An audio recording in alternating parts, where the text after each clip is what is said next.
Monsieur le député. Lors de son discours du 14 juillet, Didier Gallo, le maire des Sables-d'Olonne, a visiblement pris un malin plaisir à endosser les habits de professeur d'histoire pour rappeler les origines de la fête nationale, mais aussi de la Marseillaise. Mais le 14 juillet, compte tenu des fractures de notre histoire, n'est pas venu comme cela, tout seul, facilement.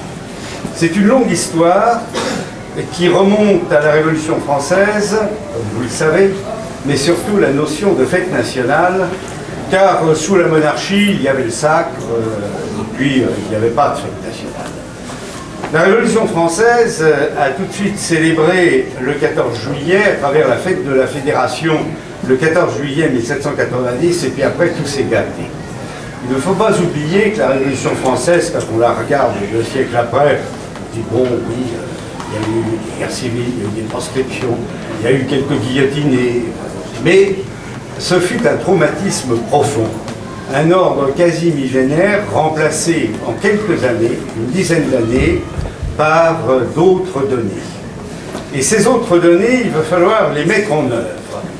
Et lorsque Bonaparte prend le pouvoir, il y a 5 fêtes nationales. Et vous allez goûter d'ailleurs l'humour involontaire de ces fêtes nationales. Il y a la mort de Robespierre. Je remonte un peu dans le temps. Il y a la proscription des Girondins et il y a la mort du roi. Je suis, voyez-vous, dans le temps, 3 fêtes qui en réalité reflètent des fractures terribles et des morts. Il y a également le 14 juillet, c'est la fête de la liberté, 25 Messidor, et la proclamation de la République le 22 septembre. Lorsque Bonaparte, au soir du 20 novembre, reprend en main très difficilement, on ne mesure pas les difficultés qu'il a pu rencontrer, il commence par supprimer les fêtes qui célèbrent la mort des autres. Celle du roi, pas facile à faire avaler par son personnel révolutionnaire, 21 janvier supprimé. On ne célèbre pas la mort d'un homme. Les Girondins également, et la mort de Robespierre, enfin. Ceci va s'accompagner d'ailleurs d'amnistie, on lève les proscriptions, et les anciens terroristes reviennent, Barère notamment. Les royalistes cessent, enfin les nobles, les ci-devant, cessent d'être privés de droits civiques et civils, et les parents d'émigrés cessent également d'être interdits de vote.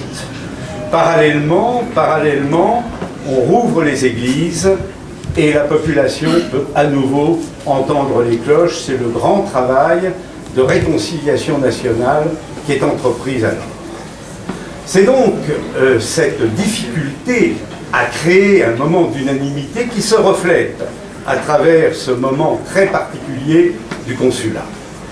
Ensuite, vous avez le problème de l'hymne. Alors la Marseillaise. La Marseillaise, j'ai également fait quelques recherches, on attribue volontiers à Napoléon, qui est quand même un des pères fondateurs de la nation, une certaine réserve pour les paroles trop révolutionnaires. Sauf que lui, c'était le chant du départ. La victoire en chantant, Tyran descendait au cercueil, c'était guère plus, je dirais, plus doux. Simplement, les militaires ont parfois des mesquineries, et la Marseillaise, c'était le chant de l'armée du Rhin. Et l'armée du Rhin n'est pas bonapartiste. Celle qui est bonapartiste, c'est l'armée d'Italie. D'où la suppression de la Marseillaise. N'allez pas chercher plus loin. C'est aussi simple que cela. En revanche, le chant du départ laissera, au fur et à mesure que Napoléon prend de l'embonpoint, laissera place à Veillons au salut de l'Empire, et dont la mélodie est plus douce, et les paroles également, encore que si l'Europe conspire, conspirons la mort des rois, ce qui n'est pas très sympathique non plus.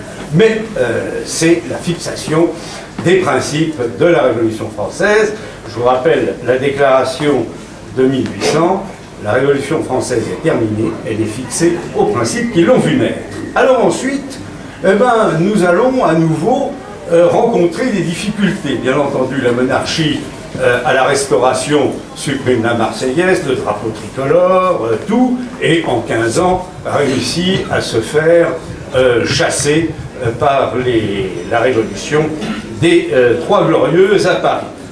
Louis-Philippe, lui, en revanche, reprend la Marseillaise, œuvre de réconciliation nationale, et le 14 juillet, bon an, mal an, fêté. Il n'interviendra définitivement dans notre histoire qu'en 1880, lorsque la République est installée juridiquement, institutionnellement. 1879, après des élections partielles qui avaient montré un renouveau du courant bonapartiste, le prince impérial est tué par les Zoulous, il n'y a plus d'héritier, c'est bon. Et l'héritier monarchiste, pour sa part, ne veut pas de la couronne sans le drapeau blanc.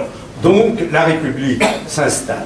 Mais c'est surtout, et j'en terminerai par ces quelques propos, c'est surtout après la guerre 14-18 que la République va rentrer véritablement dans les mœurs.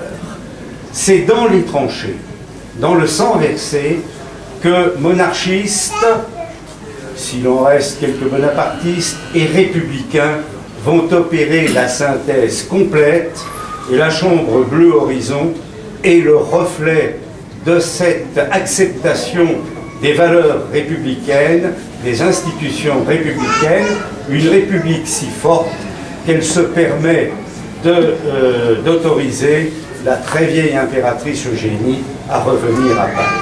Voilà ces quelques propos que je voulais tenir, car vous savez, l'histoire est une fable sur laquelle tout le monde s'accorde. Je vous aurais fourni quelques clés que vous ne trouverez pas nécessairement dans les livres d'histoire. Je vous remercie pour votre attention et maintenant que la fête commence.